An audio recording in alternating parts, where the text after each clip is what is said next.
मराठवाड्यात डिझेल टंचाईचं संकट आता गंभीर बनलं आहे आणि याच डिझेलसाठी शेतकऱ्यांना आता दुसऱ्या जिल्ह्यात धाव घ्यावी लागत आहे। नाशिक जिल्ह्यातील नांदगावमध्ये आज अक्षरशः कॅन आणि ड्रमच्या रांगा लागल्याचं चित्र पाहायला मिळालं।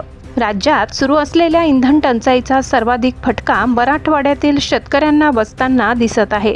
अनेक पेट्रोल पंप ड्राय झाल्यामुळे शेतकऱ्यांची मोठी अडचण निर्माण झाली आहे। खरीप हंगाम तोंडावर असताना मशागतीसाठी डिझेल अत्यावश्यक आहे, मात्र डिझेल मिळत नसल्याने अनेक शेतकरी मराठवाड्यातून थेट नाशिक जिल्ह्यातील नांदगाव येथे येत आहेत। नांदगावमधील पेट्रोल पंपांवर आज सकाळपासून मोठी गर्दी पाहायला मिळाली। कॅन आणि ड्रम घेऊन शेतकरी रांगेत उभे असल्याचे चित्र समोर आले। प्रत्येक शेतकऱ्याला केवळ 3 ते 5 हजार रुपयांचे डिझेल दिले जात असल्याची माहिती मिळत आहे।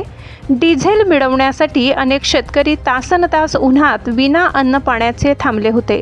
आधीच कांद्याला योग्य भाव नाही, त्यात आता डिझेल टंचाईमुळे शेतीची कामेही खोळंबली आहेत। यामुळे शेतकऱ्यांमध्ये तीव्र नाराजी व्यक्त होत आहे।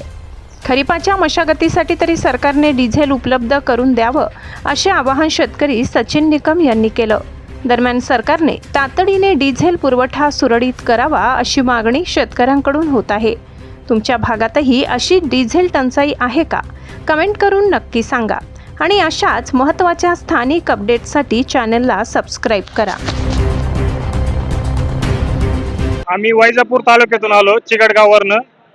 आमची अशी परिस्थिती झाली का नाही, तळ्यात नाही मळ्यात राहिलो आम्ही। म्हणजे इतका अवघड परिस्थिती झाली का पार फाशा घ्यायची पाळी आली शेतकऱ्यावर। खरं सांगायचं म्हणजे या सरकारनं आमचं पार वाटोळं केलंय। कांद्याला भाव नाही राहिला, नाही गव्हाला भाव, नाही कापसाला भाव, आणि आता पुन्हा दुसरी मशागत करायची तर डिझेलचा प्रॉब्लेम आला पुन्हा। म्हणजे शेतकऱ्यावर सगळं संकटच आहे। एक बी असं म्हणजे सुईवार कोणचंच काम नाही शेतकऱ्याचं चालू। खताचे बाजार वाढले, म्हणजे एक शेतकरी म्हणजे सगळंच असं म्हणजे आम्ही सकाळी 7 वाजेपासून इथं यायली, अजून जेवलेलं सुद्धा नाही। म्हणजे इतकी बिकट परिस्थिती होईल आमची।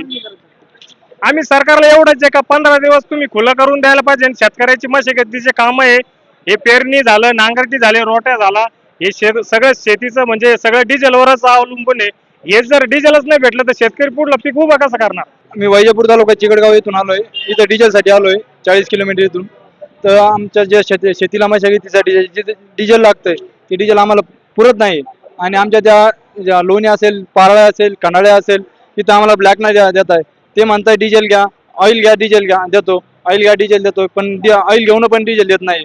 आमच्यावर आजचे दिन आले। समजा शेतीला मशागती करण्यासाठी आजचे दिन आले, त्यामुळे आम्ही आता इथं 40 किलोमीटर इथे येऊन डिझेल घेतोय।